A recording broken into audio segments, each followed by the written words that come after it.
I started using meth when I was 13, after I got kicked out of school for alcohol. I turned to drugs specifically to kill the pain because there's not a night that goes by that I don't cry myself to sleep. The drug dogs were in the parking lot that day from the police, and I got arrested on my 17th birthday. We need help, and I hope we all work together and can find a way instead of just locking us away, finding us help.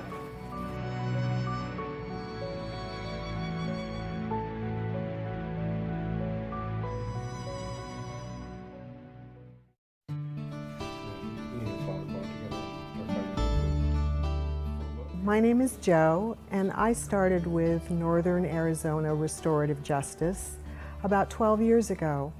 And I, as a parent, was very concerned with kids that were coming into contact with the legal system and felt like there needed to be an alternative to that, where a situation where kids could learn to take responsibility for their actions, learn that they're part of a community. How that works right now? Could you give me a demonstration? Yeah. My name is Dustin, and I'm a board member for Northen Arizona Restorative Justice.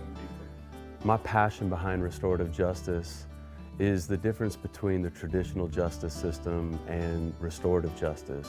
In traditional justice, we just look at the crime and we look at the law that was broke and how we can punish the person who committed that crime. And in restorative justice, we look at the person who was hurt and how that harm that was caused can be repaired. My name is Barry. So what brought me to restorative practices, I had a young high school friend, family friend, who shoplifted. And this opportunity was offered to her family as a diversion for her to not have to go through the judicial system. And they asked me if I would be a community member on her case. And I immediately saw the value of it in a family that was incredibly important to me personally. A restorative circle is a group of people who come together to agree, to look at things that are challenging to look at, but to do so with the goal in mind of reaching a resolution together, of holding this sacred space for people to be genuine and raw. One of the things that I think is most unique about restorative justice is that there's no shaming and no blaming. They learned that they were part of a community and that what they did affected more than just themselves. It affected their families and their communities.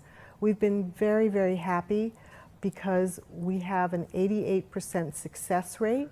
Our kids don't reoffend once they've gone through these circles. As a result of this, we've been invited into the Camp Verde jail to do restorative circles there with the inmates, and it's been very successful. It's one of the most requested programs in the jail.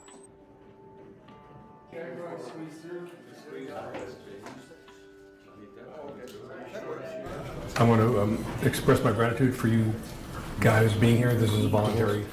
If there's any one particular one anybody wants to start with, we can start there. I was 40 years old before I determined that it was something missing in my life. We put on these masks and we act like we're somebody. We put on a persona and a facade, but we're really fragile.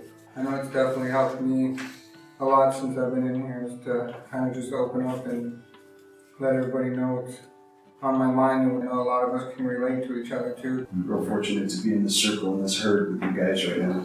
You know, it's one thing to recognize that you hurt somebody. How do you repair that? It was hard. And I told him, look, this is what happened. I was on drugs, this is what happened, and I want to apologize to you for that. I don't expect you to forgive me, but I want to do my part to tell you that I'm sorry. And that dude gave me a hug. He gave me a hug and said, it's okay. And I offered to pay him back everything. It was very powerful for me to be forgiven by something that I did so wrong. So there's tons of hope for you, man. For me, to forgive myself for the things that I've done to get here, it was a huge step in the right direction. I've been thinking the whole time I was in here, I want to do something to give back. Yeah. For the first time in my life, I felt like maybe I'm worthy of being somewhere other than prison. Being in a circle together outside of here is what you're talking about. It's a surrogate family. That's what saved my life, is a surrogate family. My felon family was oftentimes there for me in ways that my real family never could have been for. The opportunity we've had to change people's lives has been remarkable. Families change. Relationships within families change. Kids become better students. When we deal with the incarcerated community, the response that they have in front of judges has been different. Judges have asked, what's going on in your county jail that we have inmates that are now taking responsibility for their actions in a way that has never been recorded before. And when judges are reaching back and saying, what's going on in jail, that your inmates want to repair the harm that they've done, it's dialogue that traditional courts don't hear on a regular basis.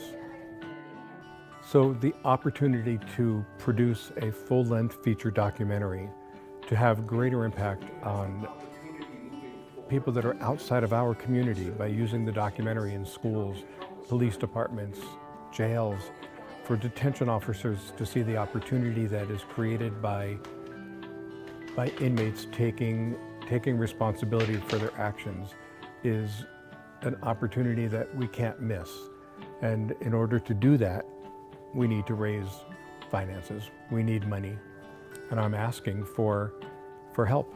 I think we all fall short sometimes. I need other people just to help us, to hold us up. I think the biggest thing in my experience is just teaching them that they can be loved no matter what they have in their past. You know what I mean? And that things can change. You guys coming in here and doing this for us, I don't know what it means to anybody else, but to me, it just shows that people care. To repair the harm that you've done to yourself, and self-identification of harm is very difficult, but once you've identified that, to repair that harm, then to move on to repair the harm to your family and your community is what heals a society.